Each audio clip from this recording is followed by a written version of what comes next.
Γεια σας, καλώς ήρθατε σε ακόμη ένα βίντεο. Ήρθε η παραγγελία από το Temu, η οποία ήταν σχετικά φθηνή για τα πράγματα που πήρα, και σήμερα θα προσπαθήσουμε να επιβιώσουμε με μόνο πράγματα από το Temu. Αρχικά έχω 3 στόχους. 1. Να ανάψω φωτιά. 2. Να μαγειρέψω κάτι, να μπορώ δηλαδή να βράσω νερό και να κάνω άλλα πράγματα. Και 3. Να φτιάξω ένα μέρος να κοιμηθώ με αυτά που πήρα.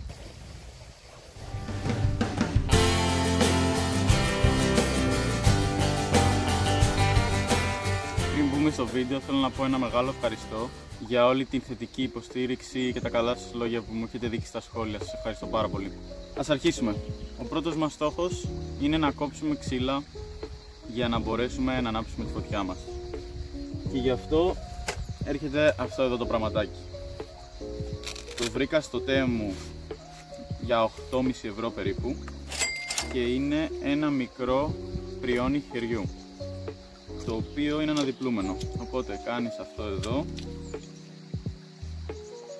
και περνάς αυτό εδώ μέσα και έχεις ένα πριόνι. Θα τα τεστάρουμε όλα, θα δούμε πώς αντέχουν γενικά στις δοκιμασίες, θα τους βάλουμε και στο τέλος θα δούμε αν αξίζουν.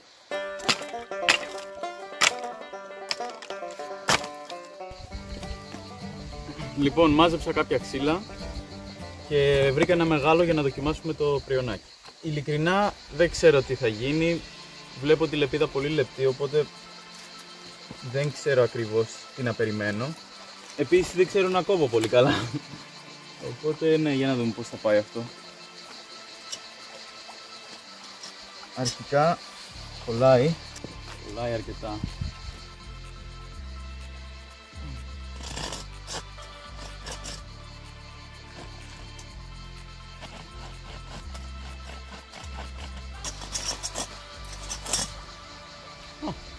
Το καταφέραμε. Το πριόνι δεν μου έκανε πολύ μεγάλη εντύπωση, ίσως δεν το χρησιμοποιώ και σωστά, αλλά γενικά δεν ξέρω αν θα το έπαιρνα μαζί μου την επόμενη φορά που θα πήγαινα για κάμπινγκ. Οπότε θα κόψω τα υπόλοιπα ξύλα με τον παλιό τρόπο.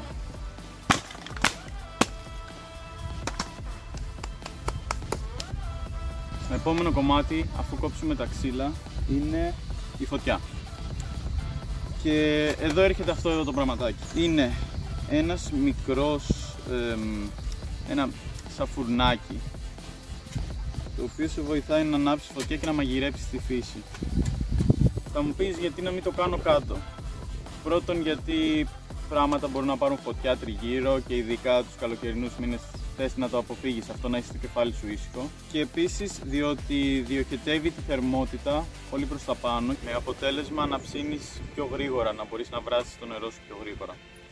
Οπότε θα το δοκιμάσουμε και αυτό. Έρχεται με 3 κομμάτια.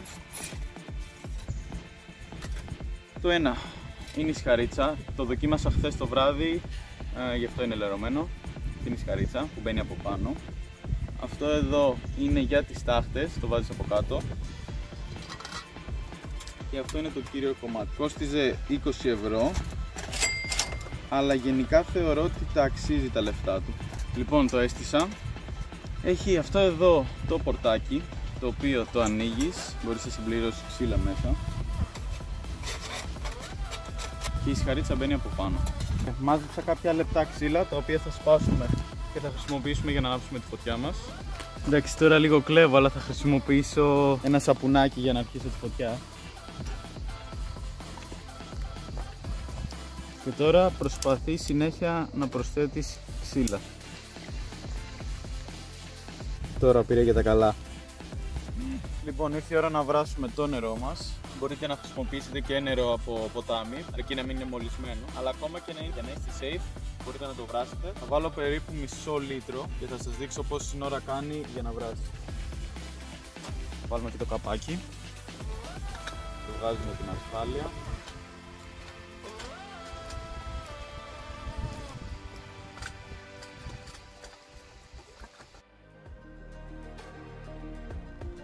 Λοιπόν, βρισκόμαστε στα 9 λεπτά.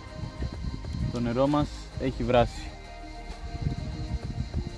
οπότε μπορούμε να μαγειρέψουμε. Επίσης θέλω να προσθέσω ότι με το συγκεκριμένο σκεύος μαγείρεψα χθες και αν έχω κάποιο κλιπάκι θα το βάλω τώρα.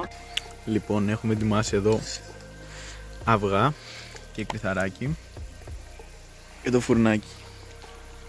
Οπότε καταφέραμε τον πρώτο στόχο, να μαζέψουμε ξύλα και να τα κόψουμε. Αν και το πριόνι χειρός δεν ήταν και πολύ καλό, δεν ξέρω δηλαδή αν θα το έπαιρνα. Καταφέραμε να ανάψουμε φωτιά και να μαγειρέψουμε πάνω στη φωτιά που βράσαμε νερό και έγινε αρκετά γρήγορα. Για το τρίτο και τελευταίο στόχο που ήταν το καταφύγιο είμαι προετοιμασμένος.